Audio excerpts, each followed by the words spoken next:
சிம்பிளிஃபிகேஷன்ல இருந்து இந்த மாடல்ல क्वेश्चंस கேட்டாங்கன்னா எப்படி சால்வ் பண்ணலாம் பார்க்கலாம். சோ என்ன கொடுத்திருக்காங்க எனக்கு ரூட்குள்ள 12 நடுவுல என்ன சிம்பல் இருக்கு பிளஸ் சிம்பல் இருக்கு அகைன் 12 பிளஸ் சிம்பல் இந்த மாதிரி எனக்கு ரூட்குள்ள இருக்கக்கூடிய வேல்யூஸ் எனக்கு இன்ஃபினிட்டி வரைக்கும் போடணும். ஓகேவா?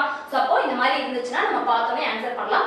இப்போ என்ன பண்ணனும் அப்படினா என்ன நம்பர் இருக்கு 12 இருக்கு இல்லையா அதுக்கான ஃபேக்டர்ஸ் எழுதலாம். என்னென்ன வரும் நமக்கு 2 6 are 12 னு வரும். கரெக்ட் தானே? அடுத்து 1 into 12 12 னு வரும். ஓகேவா? சோ அடுத்து எனக்கு 3 4s are again 12. சரியா? சோ இதுக்கு அப்புறம் என்ன பண்ணனும்னா கண்டிஷன்ன்றது எனக்கு எது அடுத்தடுத்த நம்பர் வருதோ அதுல தான் நம்மளோட ஆன்சர் இருக்க போகுது. சோ இது எனக்கு எது அடுத்தடுத்ததா வருது அதாவது கான்சிக்யூட்டிவ் நம்பர்ஸ் 3 யும் 4 ம் தானே. சோ அப்ப இதுதான் நமக்கான ஆன்சர் இருக்க போகுது. ஓகேவா? சோ இப்போ எனக்கு நடுவுல பிளஸ் வந்திருக்கு இல்லையா பிளஸ்ஸா இருக்கிறதுனால இது ரெண்டுல எது பெரிய நம்பரோ அதுதான் ஆன்சர். அப்போ இதுக்கான கரெக்டான ஆன்சர் அப்படின்றது 4 தான்.